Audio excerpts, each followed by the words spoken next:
Baik, selamat siang. Assalamualaikum warahmatullahi wabarakatuh. Salam sejahtera untuk kita semuanya.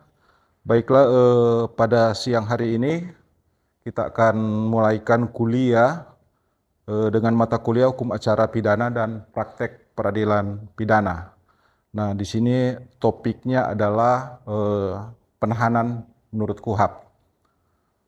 Nah, saya akan membacakan terlebih dahulu untuk rencana pembelajaran semester atau RPS-nya secara singkat. Deskripsinya untuk mata kuliah ini adalah mata kuliah wajib dengan bobot 4 SKS yang membahas bagaimana proses penyelesaian perkara di pengadilan menurut KUHP dan perkara pidana serta bagaimana menjelaskan hal-hal dan dalam menyusun dan membuat suatu surat dakwaan, surat kuasa eksepsi, surat tuntutan pidana, kemudian ada pembelaan replik duplik putusan pidana, serta pengajuan upaya-upaya hukum dalam perkara pidana dengan mengkaji suatu kasus dalam bentuk peradilan semu.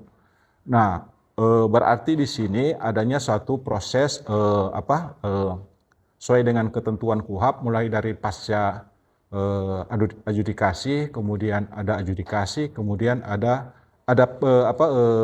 pra-adjudikasi yang pertama, kemudian ada adjudikasi, kemudian ada pasca adjudikasi. Nah, untuk bahan kajian atau materi pembelajarannya itu pertama, sini ada beberapa istilah hukum acara pidana dan praktek peradilan pidana tentang pengertian hukum acara pidana dan praktek peradilan pidana, fungsi, tujuan, dan sumber hukum acara pidana dan praktek peradilan pidana. Kemudian ada asas-asas juga, kemudian ada sejarah singkat di Indonesia, kemudian ruang lingkup berlakunya hukum acara pidana dan praktek peradilan pidana. Kemudian yang kedua di sini ada dasar hukum, kemudian ada macam-macam susunan badan peradilan, kewenangan, kemudian kedudukan, kemudian mengadili atau kompetensi di sini, kompetensi setiap pengadilan. Kemudian ada kekuasaan kehakiman yang bebas dan hakim yang tidak memihak, dan kekuasaan kehakiman. Kemudian ada membawahi juga macam-macam badan peradilan. Kemudian ada pengertian tentang tersangka, terdakwa, terpidana, dan menurut hak-haknya juga di situ. Kemudian keempat di sini ada pengertian dan proses pemeriksaan tertangkap tangan, pengertian laporan dan pihak pelapor, kemudian ada tempat alamat pelaporan, bentuk laporan lisan dan tertulis. Nah, kemudian yang kelima di sini ada berbagai macam pengertian di sini, polisian dalam tugas dan kewenangannya sebagai penyelidik maupun penyidik.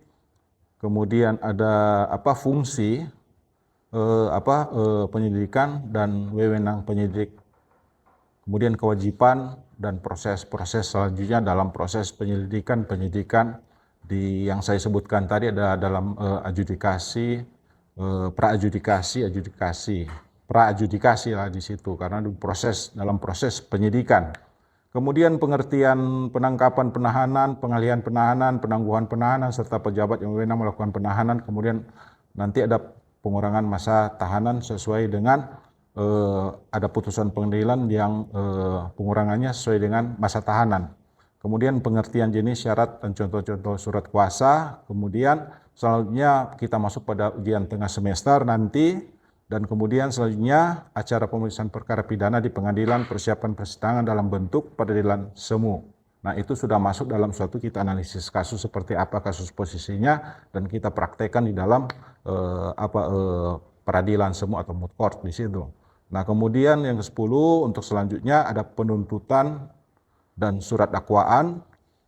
Jadi surat dakwaan situ dibuat oleh jaksa penuntut umum untuk kepentingan penuntutan sebentar dalam proses di persidangan yang masuk dalam adjudikasi. Kemudian pembuktian oleh penuntut umum juga dengan terdakwa bersama penasihat hukumnya di situ. Kemudian selanjutnya penuntutan oleh penuntut umum. Jadi ada penuntutan oleh penuntut umum atau jaksa penuntut umum di sini.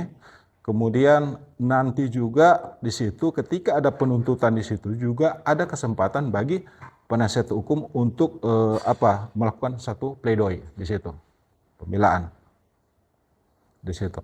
Nah, kemudian selanjutnya ada musyawarah majelis hakim. Musyawarah majelis hakim di sini nanti akan bermusyawarah untuk memutuskan suatu perkara, khususnya perkara pidana. Kemudian nantinya setelah ada putusan hakim di situ, nanti ada upaya hukum. Upaya hukum di sini ada dua, yaitu upaya hukum biasa, kemudian ada upaya hukum luar biasa. Nah, inilah kajian materi pembelajaran kita, dan kita akan masuk di sini soal di dalam di pertemuan ke-6 yang pada waktu yang lalu di situ sudah ada dijelaskan mengenai penangkapan. Soal penangkapan. Jadi sesudah ada penangkapan di situ ada penahanan. Nah, penahanan ini topik kali ini di pertemuan ke-6 ini kita akan membahas ada beberapa hal penting menurut KUHP. Kita bikin lebih spesifik juga di dalam mata kuliah ini, khusus topik penahanan di pertemuan ke-6 ini yang membahas pokok-pokok di sini ada pengertian penahanan menurut pasal 1 angka 21 KUHP. Nanti akan dijelaskan selanjutnya. Kemudian yang kedua, tujuan penahanan itu dalam pasal 20 KUHP. Kemudian di situ yang ketiga juga ada alasan-alasan penahanan. Nah, kemudian yang keempat di situ ada pejabat sesuai tingkatan yang berwenang untuk melakukan penahanan, mulai dari penyidik, penuntut umum, kemudian pengadilan. Apakah dia pengadilan negeri, kemudian di tingkat banding, pengadilan tinggi, kemudian tingkat kasasi itu di Mahkamah Agung. Kemudian selanjutnya untuk masa penahanan juga dan sampai pada perpanjangan penahanan. Dan yang terakhir penangguhan dan pengalihan penahanan. Nah, kita masuk di materi inti di sini. Soal penahanan di sini menurut Kitab Undang-Undang Hukum Acara Pidana. Nah, dasar hukumnya penahanan di sini yaitu Undang-Undang Nomor 8 Tahun 1981 tentang KUHP. Di dalamnya situ ada pasal 1 angka 1 angka 21 KUHP. Itu tentang soal pengertian tentang penahanan. Kemudian juga pasal 20 sampai dengan 30 KUHP. Nah, inilah dasar hukum yang ada. Nah, di sini ada pengertian tentang penahanan. Jadi kalau menurut pasal 1 angka 21 KUHP di sini, yaitu penahanan adalah penempatan tersangka atau terdakwa. Jadi penempatan tersangka atau terdakwa di tempat tertentu oleh penyidik atau penuntut umum atau hakim dengan penetapannya dalam hal serta menurut cara yang diatur dalam undang-undang ini yang dimaksud dengan Undang-Undang Nomor 8 Tahun 1981. Nah, kalau di sini yang dimaksud pasal 1 angka 1 terkait penahanan di penempatan tersangka atau terdakwa di tempat tertentu, berarti ini terkait dengan jenis penahanan. Jadi ada jenis penahanan rutan, kemudian ada rumah, ada kota, gitu. Nah, kemudian ada kewenangan masing-masing tingkatan dari mulai penyidik, penuntut umum sampai pada hakim, dan harus ada penetapannya. Kemudian tujuan penahanan pasal 20 KUHP di sini, yang pertama adalah untuk kepentingan penyidikan. Jadi untuk kepentingan penyidikan di sini, yaitu penyidik atau penyidik pembantu. Jadi penyidik atau penyidik pembantu di sini atas perintah penyidik kepada penyidik pembantu. Seperti itu. Ada penyidik dan ada penyidik pembantu. Tetapi atas perintah penyidik kepada penyidik pembantu untuk berwenang untuk melakukan satu penahanan. Nah, tentunya pasti itu untuk melakukan penahanan itu bukan sembarang untuk ditahan. Jadi harus memperhatikan hak asasi manusia sesuai dengan ketentuan Undang-Undang Nomor 8 1981. Ya, minimal kalau di dalam KUHP disebutkan bukti yang cukup, bukti permulaan cukup, ditegaskan di sini bahwa bukti yang cukup itu minimal alat bukti sesuai dengan ketentuan KUHP di pasal 184. Jadi alat-alat bukti yang sah di situ. Nah, kemudian yang kedua menurut pasal 20 KUHP untuk kepentingan penuntutan. Jadi ada penahanan, nanti ada penahanan lanjutan di situ. Nah, berarti ada perpanjangan kan di situ kalau mau dilihat masa lamanya satu penahanan. Nanti ada di slide selanjutnya. Jadi untuk kepentingan penuntutan. Kemudian di ayat 3-nya di sini pasal 20 KUHP sini untuk kepentingan pemeriksaan hakim di sidang pengadilan. Jadi untuk kepentingan pemeriksaan. Nah, kalau di pengadilan kan hakim itu dia wajib untuk memeriksa, mengadili, kemudian memutuskan suatu perkara pidana. Begitu. Itu di tingkat kalau sudah dilimpahkan di pengadilan. Nah, di sini ada alasan penahanan. Jadi alasan penahanan di sini ada dua alasan. Itu yang pertama alasan objektif. Nah, menurut pasal 21 ayat 4 di KUHP, yang pertama perbuatan pidana yang diancam dengan penjara 5 tahun atau lebih. Nah, itu alasan objektif. Dilakukannya suatu penahanan. Perbuatan pidana yang diancam dengan pidana penjara 5 tahun atau lebih, atau 5 tahun ke atas. Tergantung dari kasus apa yang dilakukan oleh seorang tersangka atau nanti terdakwa, yang nanti akan juga ketika ada putusan jadilah suatu berubah status jadi terpidana. Kemudian yang ayat 2-nya KUHP yang menentukan, KUHP juga menentukan tindak pidana yang mesti dilakukan penahanan untuk ancaman 5 tahun. Ancaman 5 tahun ke bawah. Jadi sudah ditentukan dalam KUHP itu untuk penahanan di atas 5 tahun. Untuk alasan objektifnya juga ada di bawah 5 tahun. Gitu. Nah, kemudian di sini ada alasan subjektif. Alasan subjektif ini menurut pasal 21 ayat 1 KUHP. Jadi ada suatu penilaian dari seorang penyidik polisi. Penyidik polisi, kemudian juga ada jaksa penuntut umum, kemudian hakim. Nah, ini suatu keadaan atau keperluan penahanan. Jadi alasan subjektifnya di sini ada 3, yaitu pertama ada perintah penahanan atau penahanan lanjutan yang dilakukan terhadap seorang tersangka atau terdakwa.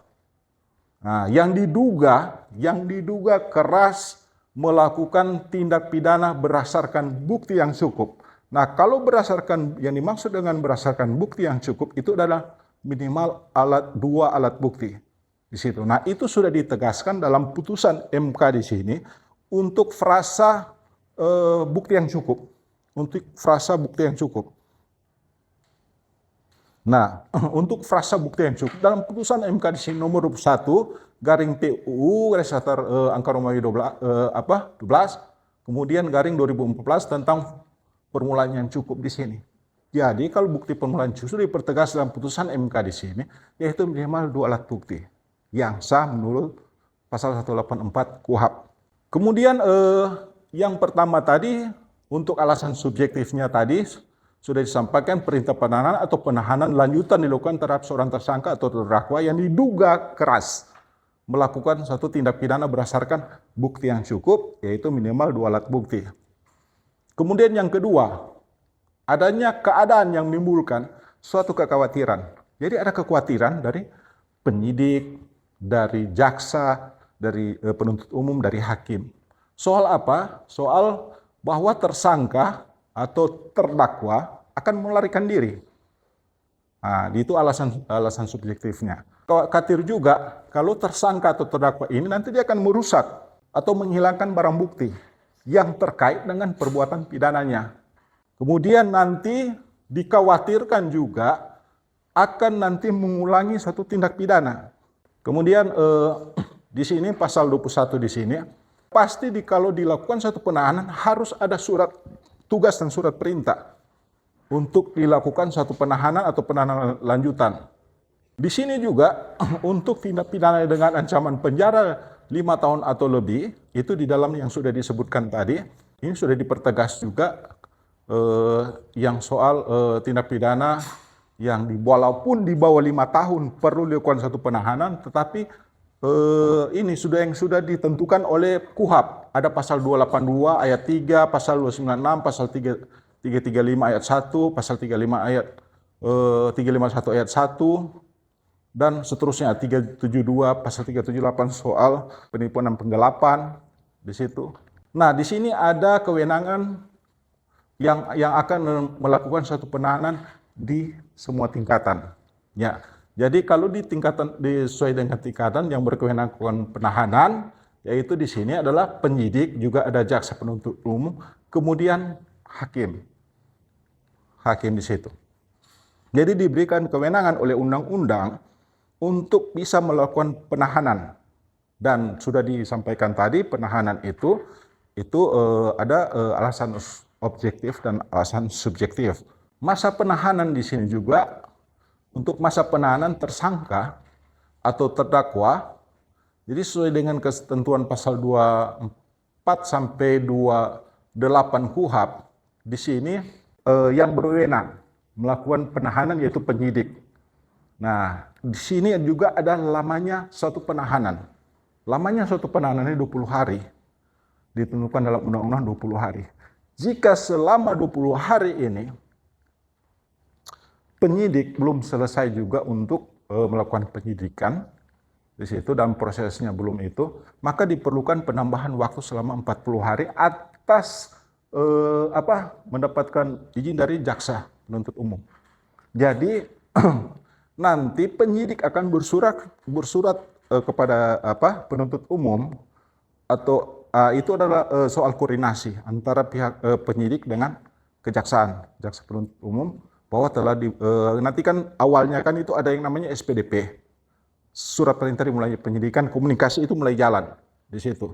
Nah, terkait dengan ini, untuk penyidik kewenangan di tingkatan pertama, penyidik itu diberikan waktu untuk menahan selama 20 hari.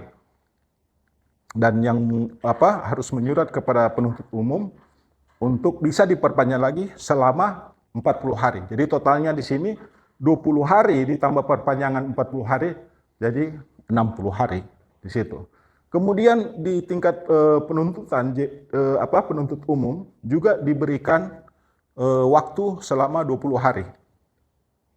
Oleh siapa? Kalau misalkan belum selesai prosesnya di sini, dia akan melakukan satu juga perpanjangan.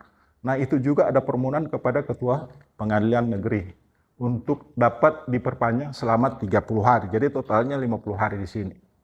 Gitu. Nah, kemudian di tingkat pengadilan negeri, hakim pengadilan negeri juga untuk jangka waktu 30 hari ini ditentukan dalam KUHP. Nanti apabila dalam pemeriksaan di pengadilan di sini belum juga selesai, nanti bisa minta permohonan kepada Ketua PN di Hakim PN. Jadi Ketua Pengadilan Negeri yang nanti akan memberikan perpanjangan selama 60 hari jadi 90 hari. Hakim PT juga diberikan itu waktu untuk melakukan pemeriksaan. Nah, ini soal ini. Kalau sudah ada putusan di sini, Hakim Pengadilan Negeri atau di Pengadilan Negeri sudah ada putusan dan ada upaya banding dari apakah pihak tersangka JPU maupun terdakwa ada upaya hukum, maka dilimpahkan ke Pengadilan Tinggi upaya banding untuk per setiap tingkatan di sini. Nah, kenapa ada waktu yang ditentukan di sini? Karena ini soal hak asasi manusia. Begitu. Jadi tidak ada sewenang-wenang untuk melakukan satu penahanan melebihi batas waktu. Jadi sudah ditentukan menurut KUHP di setiap tingkatan. Untuk penyidik totalnya diberikan dan diperpanjang 40 hari, 60 hari. Di tingkat penuntutan umum diberikan 20 hari dan diberikan perpanjangan selama 30 hari, totalnya 50. Di tingkat pengadilan negeri 30 hari dan diberikan perpanjangan oleh Ketua Pengadilan Negeri 60 hari, 90, totalnya 90 hari. Di Hakim Pengadilan Tinggi berikan kesempatan 30 hari, mendapatkan izin dari Ketua Pengadilan Tinggi 60 hari. Untuk perpanjangannya totalnya 90 hari. Kemudian pada tingkatan Hakim Mahkamah Agung 50 hari dan mendapatkan izin oleh Ketua Mahkamah Agung 60 hari dan totalnya 10 hari. Jadi kalau dia total jumlah dari setiap tingkatan ini 400 hari. Silakan bertanya kalau ada yang mau bertanya sampai di sini sebelum saya lanjut. Ya, silakan. Terima kasih atas kesempatannya. Saya ingin bertanya mengenai masa penahanan. Untuk masa penahanan kepada tersangka atau terdakwa dengan total penahanannya selama 400 hari, apakah apakah bisa dilakukan perpanjangan lagi? Baik, terima kasih. Pertanyaan yang baik. Eh, kalau dari pertanyaan itu tentunya sudah dijelaskan dari masa penahanan tersangka atau terdakwa sesuai dengan ketentuan pasal 24 sampai 28 di sini. Jawabannya adalah bisa dilakukan perpanjangan, bisa dilakukan suatu perpanjangan untuk kepentingan masing-masing di setiap tingkatan. Jadi bisa diperpanjang masing-masing di setiap tingkatan. Nah, di sini untuk masa perpanjangan juga bisa dilakukan. Di sini. Jadi jawabannya bisa.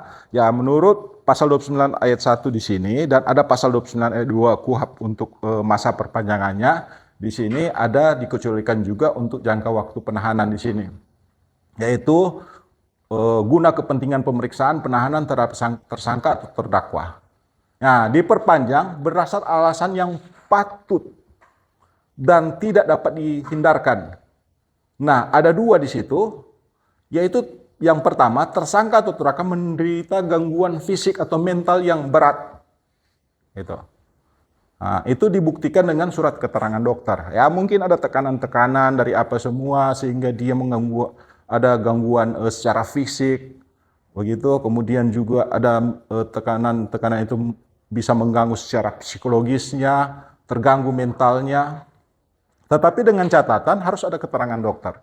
Untuk bisa nanti terpenuhi bisa dilakukan masa perpanjangan. Nah, kemudian yang kedua, perkara yang sedang diperiksa diancam dengan pidana penjara 5 tahun. Nah, ini 5 tahun atau lebih. Contohnya dalam KUHP di situ untuk pembunuhan. Jadi ada pasal 338 yang sudah ditentukan itu lebih dari 9 tahun. Juga pasal 340 tentang pembunuhan berencana itu kan di atas 9 tahun di situ. Nah, itu dua pasal itu, 338 dan 340. Sehingga untuk masa perpanjangannya itu bisa dilakukan untuk kepentingan pemeriksaan di semua tingkatan. Nah, jadi dasar hukumnya di sini ada dalam pasal 29 ayat 1 dan ayat 2 untuk masa perpanjangan. Masa perpanjangan penahanan. Nah, dalam ayat 2 di sini ayat 2 pada pasal 29 di sini untuk perpanjangan tersebut dalam ayat 1-nya diberikan paling lama 30 hari dalam hal penahanan tersebut masih diperlukan dan bisa lagi diperpanjang selama 30 hari. Jadi di semua tingkatan 30 hari plus 30 hari ditambah 30 hari. Jadi total masing-masing tingkatan itu kalau 30 hari diberikan dan 30 hari perpanjangannya itu 60 hari di masing-masing tingkatan 60 hari. 60 hari. Jadi totalnya dari semua tingkatan itu jadi 300 hari. Situ. Itu untuk totalnya. Dan tentunya di sini menurut pasal 29 ayat 3 di sini kok mempunyai ada juga kewenangan yang memberikan perpanjangan di sini. Begitu. Ada kewenangan masing-masing di tingkat penyidikan dan penuntutan diberikan oleh Ketua Pengadilan Negeri. Kemudian untuk pemeriksaan di tingkat Pengadilan Negeri diberikan oleh Ketua Pengadilan Tinggi. Kemudian pemeriksaan banding diberikan oleh Mahkamah Agung. Kemudian pemeriksaan kasasi nanti diberikan oleh Ketua Mahkamah Agung. Nah, itu untuk perpanjangan selanjutnya karena masih dalam proses pemeriksaan selanjutnya, tetapi dengan syarat ini dalam pasal 29 ayat 1 dan 2 di sini. Jadi tersangka mengalami gangguan fisik, mental yang berat, kemudian ancaman pidananya di atas 9 tahun. Nah, ini tabelnya nanti.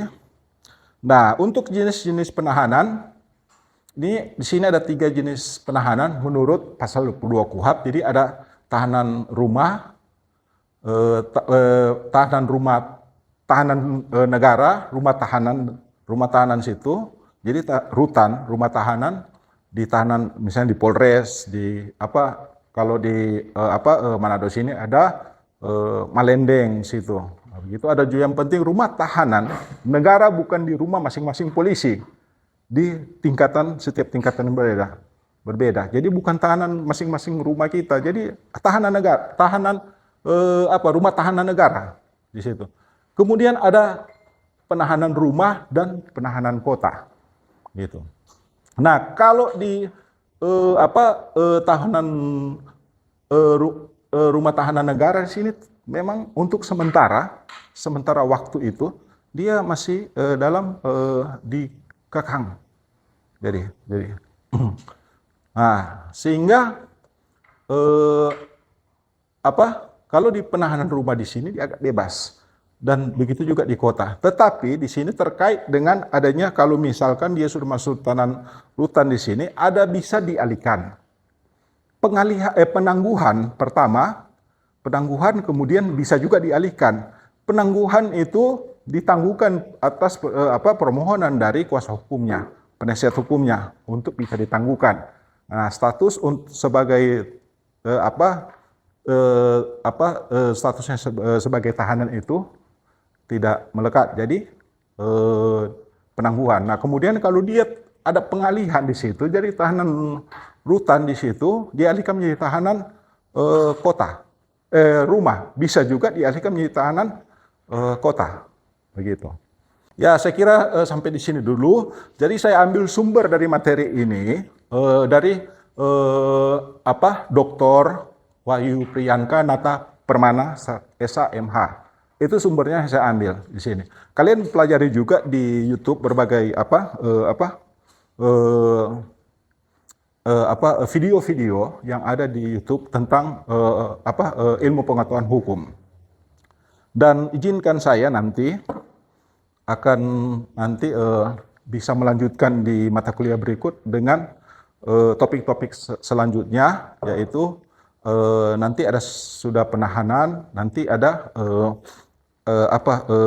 penggeledahan sampai pada penyitaan, juga sampai pada pemberkasan, kemudian pelimpahan berkas tahap pertama dan tahap kedua oleh penyidik kepada penuntut umum.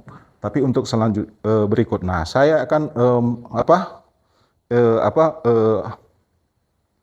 bertanya kepada saudara-saudara soal pemahaman saudara-saudara tentang topik penahanan dalam mata kuliah hukum acara pidana dan praktek peradilan pidana. Untuk pengertian penahanan, silakan. Apa yang dimaksud dengan penahanan menurut KUHAP? Silakan. Siapa namanya? Alvin, silakan. Penahanan adalah penempatan tersangka atau terdakwa di tempat tertentu oleh penyidik atau penuntut umum atau hakim dengan penetapannya dalam hal serta menurut cara yang diatur dalam undang-undang. Ya.